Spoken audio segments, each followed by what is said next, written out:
Okay, let's find the common denominators and equivalent fractions. There's a couple of steps involved. The first step is to find the least common multiple by using the big M. Now you don't have to use the big M, you can just write out the common multiples as you go, but I like using this to remind me that I'm looking for all the multiples. And then step 2, multiply each fraction by 1. Now it's going to look different. It's not going to actually be this number. It might be something like 3/3 or 6/6 or 8/8, which by now you know is equal or equivalent to 1. So let's find the equivalent fractions for 1/6 and for 1/9. So the first step is to use the big M. So I'm going to make my big M, because what we want to do is find the multiples, the common multiples of 6 and 9. Remember, the denominator is pretty important in a fraction. This tells us how many total pieces there are, and so we're going to use these guys in finding our multiples. Okay, so now, and really a multiple, all you're doing to find the multiples of 6 is you're skip counting.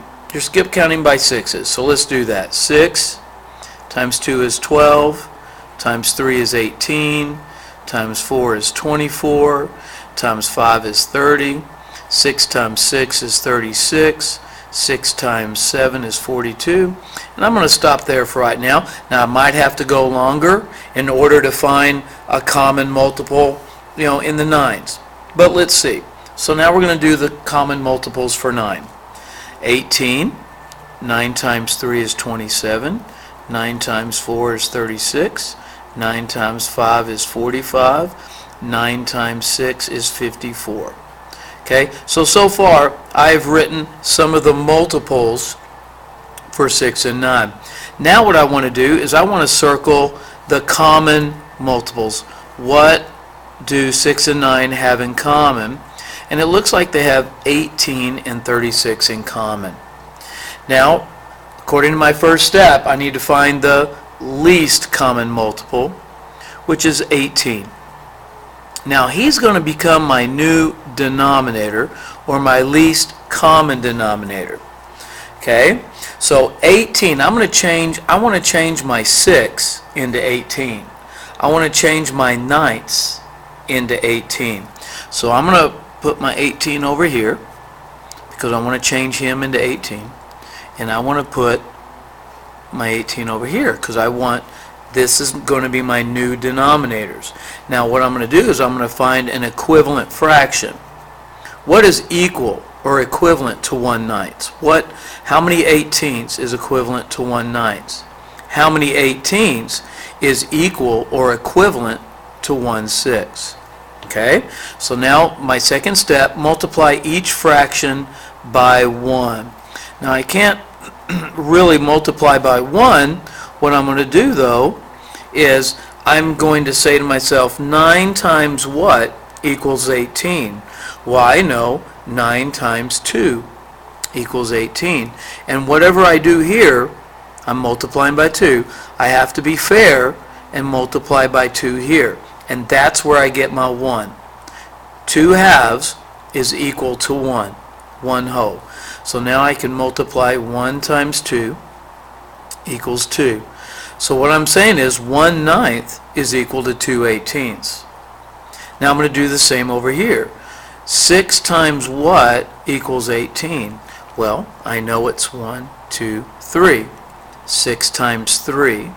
And remember, I have to be fair. Whatever I do with the denominator, I have to do with the numerator. 1 times 3 equals 3. So 1/6 times 1 equals 1/6, or in this case 3/18. So here are my common fractions, my common denominators, my equivalent fractions. Let's do one more. Let's say we wanted to do 11/12. We're going to do 11/12, and we're also going to do 5/8. So we're going to find the equivalent fractions for 11/12 and 5/8. using the common denominator. So the first thing I'm going to do is I'm going to make my big M because I want to find the multiples.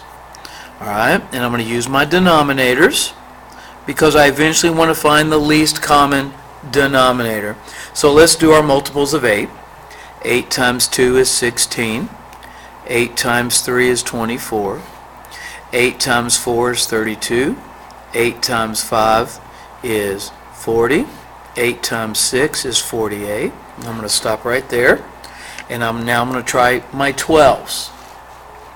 12 times 2 is 24. 12 times 3 is 36. 12 times 4 is 48. 12 times 5 is 60. 12 times 6 is 72. I'm going to stop right there. Now I'm going to circle step 1 says find the least common multiple by using the big M. So I'm going to I found all my multiples. Now I need to find the common multiple. What do I see here that's in common? Well, I see 24. And I believe that's I see 48. Now that looks like all of my common multiples right now. And remember, I want to find the least. And that would be 24, which means 24 will become my new denominator. So I'm going to put 24 over here. I'm going to put 24 over here. And remember, I'm going to multiply. I'm going to multiply by 1. Let me move my equal sign over. Okay. So I say to myself, 8 times what is going to equal 24? Well, I can look over here. 1, 2, 3. Well, 8 times 3. And whatever I do to the denominator, I have to do the same thing to the numerator. And there I am, multiplying by 1. 5 times 3 is 15. So 5/8 is equal or equivalent to 15 24ths. Now we'll do the same thing over here to this side, and I'm going to make my little multiplication sentence. 12 times what equals 24? So I look over here and I know 12 times 2. And remember, whatever I do to the denominator, I have to do the same to the numerator.